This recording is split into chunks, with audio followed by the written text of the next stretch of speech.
Hello, അസ്സലാമലൈക്കും. ഈ ഒരു ക്യൂട്ട് വായിച്ച് നോക്കിയോ നിങ്ങൾ? ഇന്ന് നമ്മുടെ റമളാൻ 7 അല്ലേ?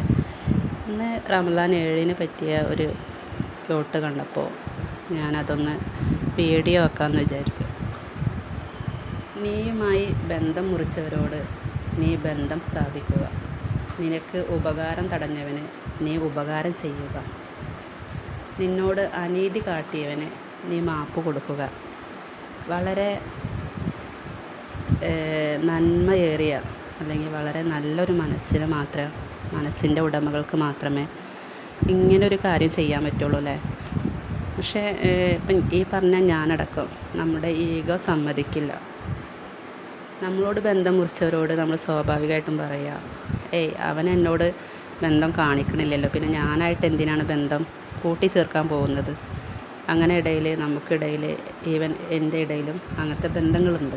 പക്ഷേ ബന്ധം നമ്മൾ കൂട്ടിച്ചേർക്കാൻ പോയിട്ടും ആ ബന്ധം നമ്മളോട് കൂടിച്ചേരുന്നില്ലെങ്കിൽ പിന്നെ നമ്മൾക്ക് ഒരു വഴിയുമില്ല, നമ്മൾ ആ ബന്ധം ഉപേക്ഷിക്കുക.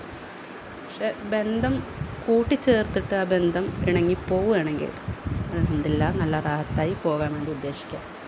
അതുപോലെ നമുക്ക് ഉപകാരം തടഞ്ഞവനോട് നമ്മൾ ഉപകാരം ചെയ്യണം അല്ലേ? അതൊരു പക്ഷേ നമ്മൾക്ക് പറ്റുമെന്നറിയില്ല. അതും നമ്മുടെ ജീവിതത്തിൽ അങ്ങനെ ചെയ്ത് നോക്കുക. അനീതി കാട്ടിയവരോടും മാപ്പ് നമ്മൾ കൊടുക്കുക. അതൊരു പക്ഷേ നമുക്ക് എല്ലാവർക്കും നമ്മുടെ ജീവിതത്തിൽ ഉണ്ടായിട്ടുണ്ടാവും. പിന്നെ വേറൊരു സന്ദേശം എന്ന് പറഞ്ഞു കഴിഞ്ഞാൽ, മറ്റൊരാളുടെ ചുണ്ടിൽ വിരിയുന്ന ചിരി പുഞ്ചിരിയല്ലാതെ മറ്റൊരാളുടെ കണ്ണിൽ നിന്നൊഴുകുന്ന കണ്ണുനീരിന് നമ്മൾ ഒരിക്കലും കാരണമാകരുത്. അത് പ്രത്യേകം ഞാനടക്കം നിങ്ങളെല്ലാവരും സൂക്ഷിക്കേണ്ട ഒന്നാണല്ലേ. നമ്മൾക്ക് ഉപകാരം ചെയ്യാൻ കഴിഞ്ഞിട്ടില്ലെങ്കിലും മറ്റുള്ളവരുടെ കണ്ണുനീരിന് നമ്മളൊരു കാരണമാകാൻ പാടില്ല. ഒരു റമളാൻ വേറൊരു ടോക്കാണത് അല്ലേ. മറ്റൊരാളുടെ ചുണ്ടിൽ വിരിയുന്ന പുഞ്ചിരിയല്ലാതെ മറ്റൊരാൾക്ക് കണ്ണിൽ നിന്നൊഴുകുന്ന കണ്ണുനീരിന് നമ്മളൊരിക്കലും കാരണമാകരുത്.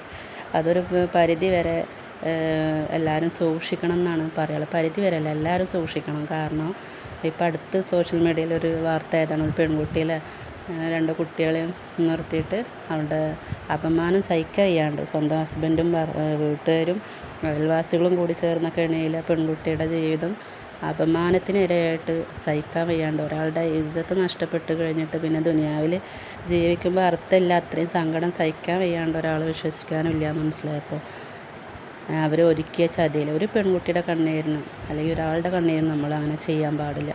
പിന്നെ അത്രയും ഈമാൻ വേണം. നമ്മുടെ ജീവൻ കൊടുക്കാൻ നമുക്ക് അവകാശമില്ല.